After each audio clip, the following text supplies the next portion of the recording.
Myself Jagdeep Singh. Today we are going to learn about the inclusive education in RTE, Right to Education Act 2010. Introduction to Inclusive Education. Inclusive education is a new approach toward educating the children with disabilities and learning difficulties with that of normal ones within the same roof.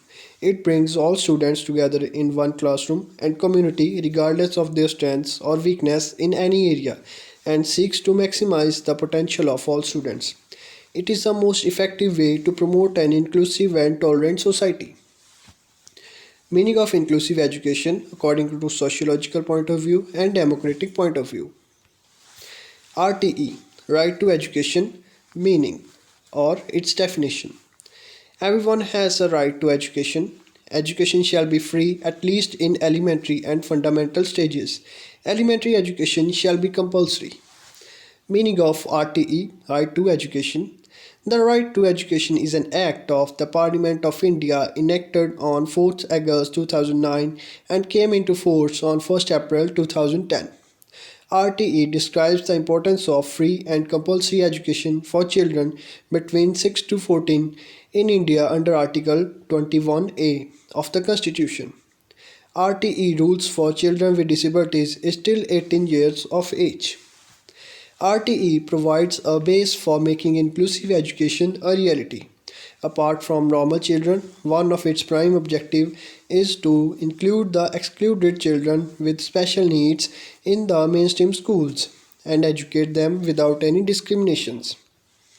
Features provided under RTE: free transport for backward class, and scheduled tribes, free education, free food, uniform, and books are also provided.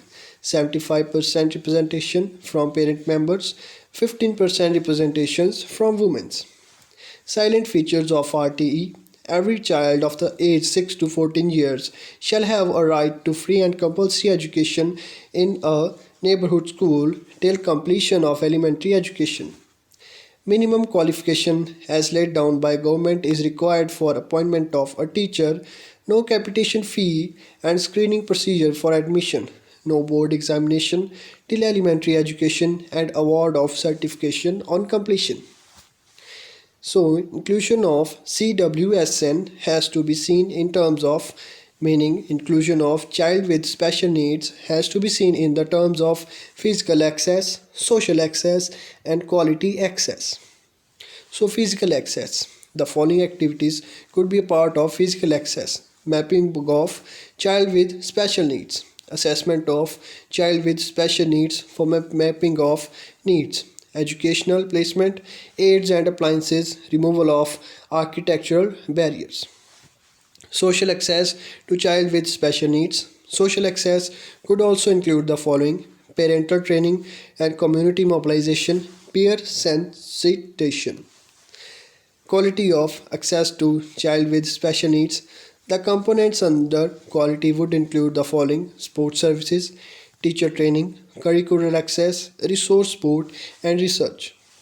Highlights: the Act makes education a fundamental right of every child between the age of 6 and 14. It requires all private schools to reserve 25% of seats to children from poor facilities. RTE Act is the first legislation in the world that puts the responsibility of ensuring enrollment, attendance, and completion on the government. The RTE of person with disabilities until 18 years of age has also been made a fundamental right. A number of other provisions regarding improvement of school infrastructure, teacher-student ratio, and faculty are made in the Act.